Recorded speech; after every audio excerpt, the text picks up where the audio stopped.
Hi everyone, today I shall be doing a technique known as enzyme-linked immunosorbent assay.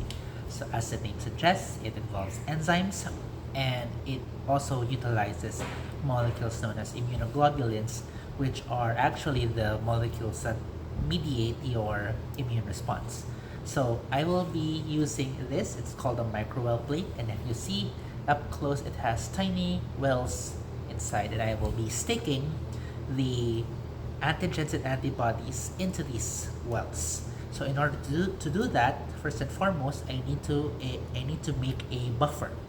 Now the buffer here requires a very alkaline pH of around 9.6.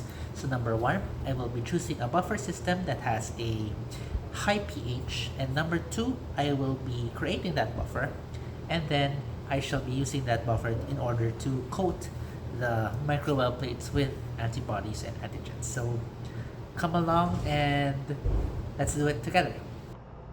Okay, so here I am looking at a list of common buffer systems along with their associated pKa's, and I am looking for a buffer that is very close to 9.6, which is the desired buffer for my experiment. So here, what stands out to me, I'm just going to look at the pKa's real quick. What stands out to me is that the pK2 of carbonate has a pKa of 10.33, which is close enough to 9.6. I could do lysine, but I don't think I have lysine in our lab.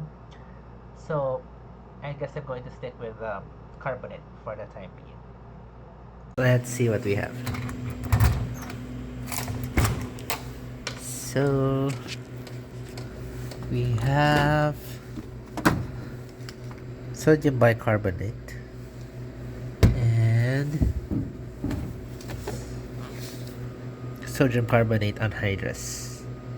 So it's important that you know which kind of carbonate you have. So this one is anhydrous, this one I think is also anhydrous. So I could just use the formula weight printed on the label. Okay, so we need a buffer with a pH of 9.6, right?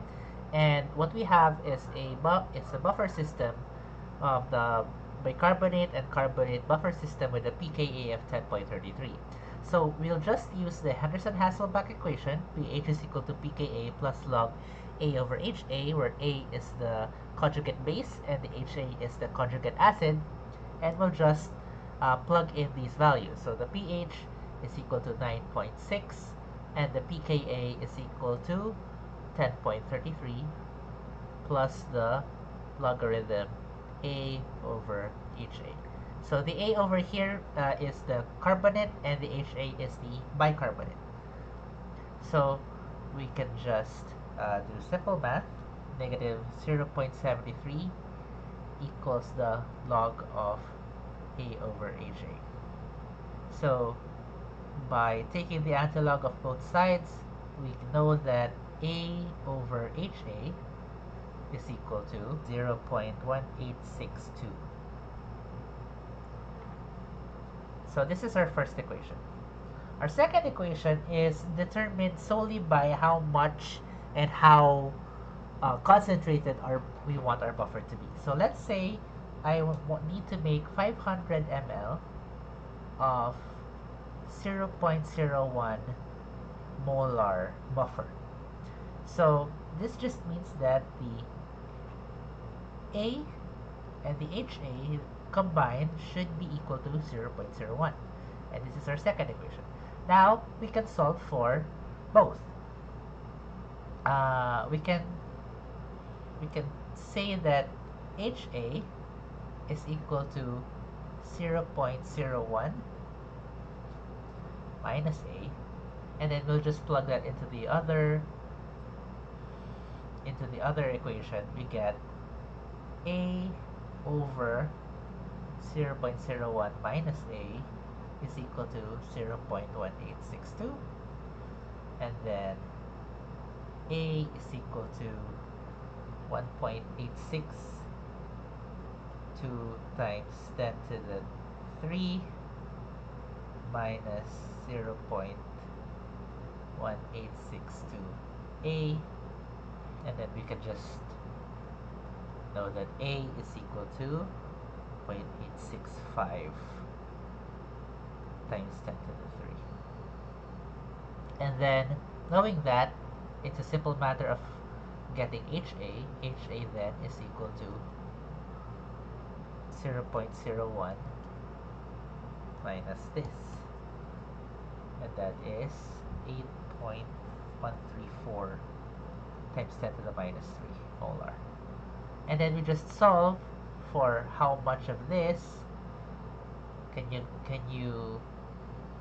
do you have to put into 500 ml of water to make 0.01 molar. So here I ended up needing to get 0.392 grams of sodium carbonate and 1.39 grams of sodium bicarbonate. Now, it's important to note that these values will depend greatly on the quality of reagents you have in front of you. I was lucky to have anhydrous reagents with me at my lab, which might not be the case for you. So please double check your reagents before proceeding with any calculations, as you might mess this step up.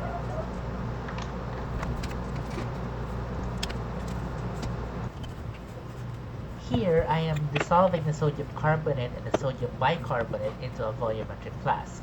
Now, a volumetric flask is the best glassware for this purpose because it has an exact volume.